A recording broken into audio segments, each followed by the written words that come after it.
Bonsoir bien-aimés, bonsoir tout le monde. C'est toujours un réel plaisir de me retrouver avec vous pour partager la parole de Dieu.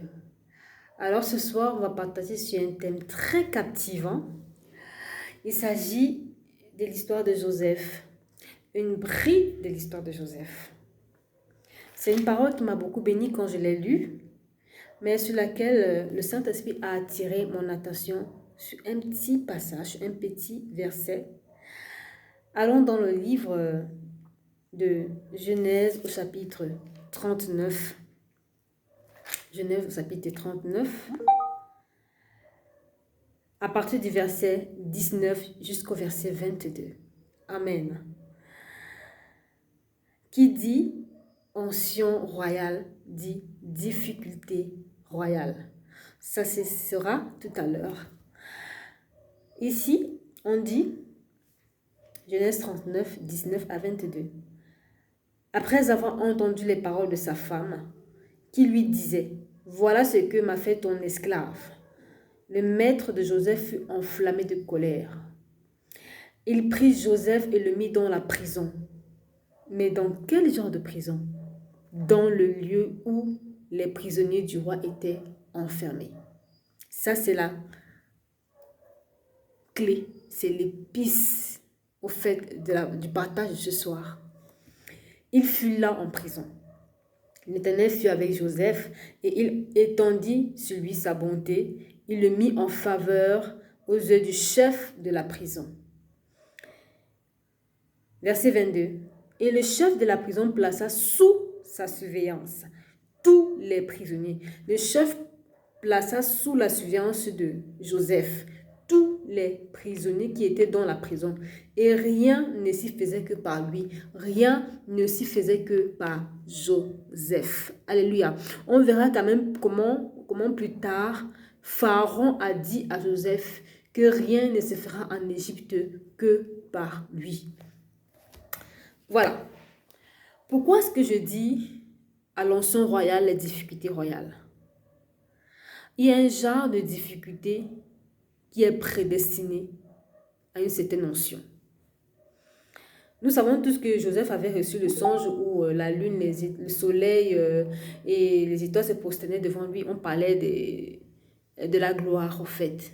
Il devait enlever une certaine gloire. Ça parlait de sa destinée. Ce songe était toute la destinée de Joseph.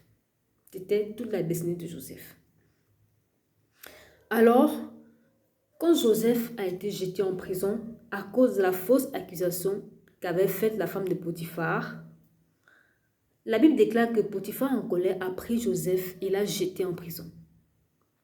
Bien aimé, il y a prison, il y a prison. Chez nous, on appelle le genre de prison dans laquelle Joseph avait été, on appelle ça les VIP. Mais quand on rentre dans le contexte biblique, on se rend compte que Joseph était même déjà, comment on dit ça, gouverneur en prison. Il avait déjà l'onction de la gouvernance. C'est une onction royale au fait. Il avait déjà cette onction même étant en prison. Juste que Dieu le préparait pour que quand il sera établi demain, il n'ait pas les choses sur lesquelles il sera bloqué. Amen. Donc Dieu l'a pris, il l'a mis dans la prison du roi. Et là où les prisonniers du roi étaient enfermés. Au fait, Dieu était déjà en train de préparer Joseph à être dans une atmosphère royale. Être avec les prisonniers du roi signifie que ces prisonniers ont côtoyé le roi. Donc, ils savaient ce que le roi aime, ce que le roi n'aime pas, comment on parle au roi, comment on parle au pharaon, comment on se tient, comment on fait ci, comment on fait ça. Le Seigneur a trouvé bon de mettre Joseph là-bas parce qu'il le préparait déjà. Il connaissait qu'il y a un jour où il sera intronisé.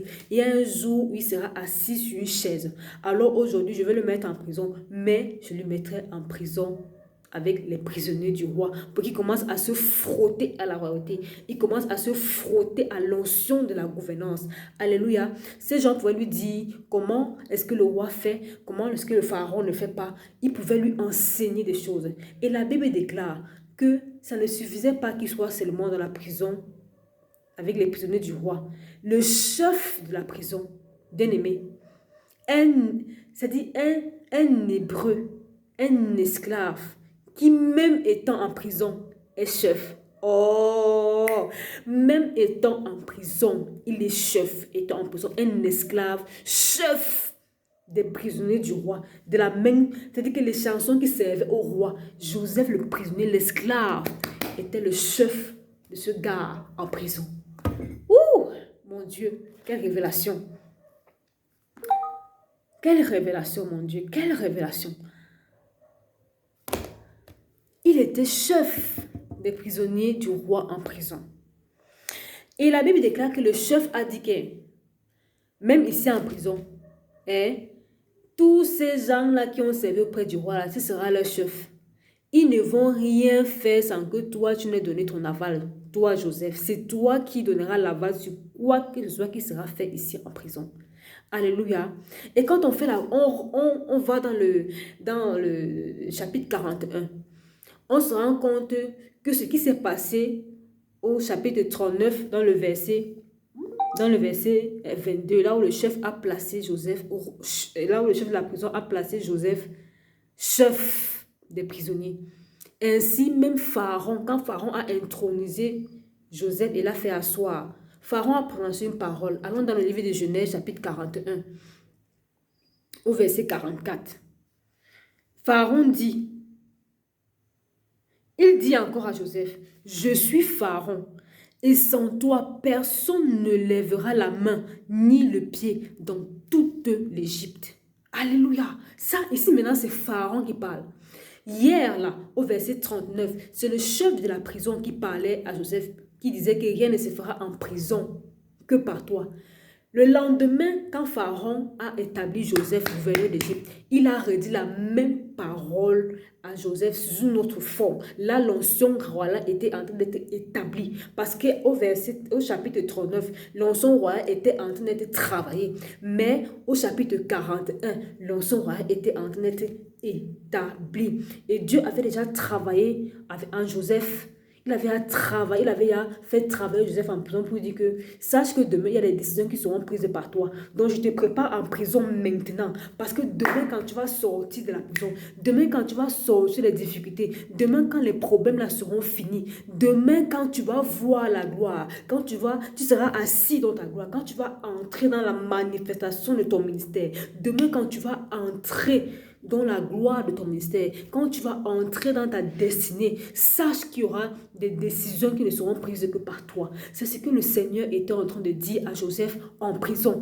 Il le préparait donc en prison. Là, non, c'était la préparation. Alléluia. Maintenant, quand il arrive au chapitre 41, à son verset 44, Pharaon dit que maintenant, ce que tu as appris en prison là, au chapitre 39 là, maintenant ici là, tu vas pratiquer ça. Le 44, c'est la pratique. C'est la pratique. Maintenant, tu entres dans la pratique. Là-bas, non, c'était la préparation. Ici, là, c'est la pratique. Tu entres dans la pratique. C'est comme ça qu'il a établi Joseph. Il a dit que nul ne lèvera le petit doigt en Égypte. Si toi, tu m'as donné le OK. Alléluia. Bien aimé, il y a les difficultés. Mais il y a les difficultés. Il y a les difficultés qu'on appelle difficultés royales. Apprends à discerner tes difficultés. Il y a un genre de difficulté là qui n'est destiné qu'à un genre d'onction. Alléluia. Quand tu as des difficultés, discerne. Ça, c'est que j'ai des difficultés. Amen. Est-ce qu'il y a des difficultés qui sont bonnes pour ta formation? Je t'assure que c'est bon. C'est bon parce que ça porte l'onction royale. Ici, là, Joseph avait des difficultés qui étaient prédestinées à la royauté. Alléluia. Toutes les difficultés ne sont pas toujours mauvaises. Non. Non, il y a des difficultés que le Seigneur agrée. Dieu agréait Joseph en prison. La Bible déclare que la main de Dieu fut sur Joseph. Amen. Alléluia. Oh, cette parole est trop sucrée. Cette parole est tellement sucrée. Quand je l'ai compris, je dis que je ne peux pas me taire. Je vais partager ça avec quelqu'un qui passe par un moment et qui pleure et se demande, Seigneur, pourquoi ci, pourquoi ça? Regarde la royauté qui t'attend devant. Ne regarde pas la difficulté d'aujourd'hui. Discerne la difficulté. Discerne l'onction qui est derrière la difficulté. Discerne la gloire qui est derrière la difficulté. Et apprends à te tenir. Apprends à travailler. Apprends à apprécier l'Éternel dans ta difficulté. Parce que la gloire sera très sucré. Alléluia. Voilà, c'était la parole de Dieu qu'il a mis dans mon cœur pour toi ce soir. Je suis tellement contente quand je partage ça parce que vraiment, ça m'a mis dans un état là quand j'ai lu ça. C'était magnifique. Magnifique. Excusez mon français un peu. C'est la joie. Alléluia. Alors ici, je viens t'encourager. Je t'encourage à tenir ferme. Je t'encourage vraiment à ne pas baisser les bras parce que ça semble être dur. Même Joseph a vécu ça. C'était tellement dur. Il a même dit à les chansons, quand tu sortiras d'ici, ne m'oublie pas. Mais c'est le Seigneur qui voulait que ce soit comme ça. C'est le Seigneur qui veut que ce soit comme ça. Parce qu'il te prédestine à quelque chose de très puissant. Apprends à descendre. Apprends à aimer ce par quoi tu passes, à aimer travailler pour atteindre la gloire. Alléluia. Je suis venue t'encourager ce soir. Je suis venue te fortifier par la parole, pas par moi-même. Je ne peux pas par moi-même. Mais le Seigneur, par la parole, te fortifie ce soir. Ah, que toute la gloire revienne au Seigneur au travers de sa parole. Shalom.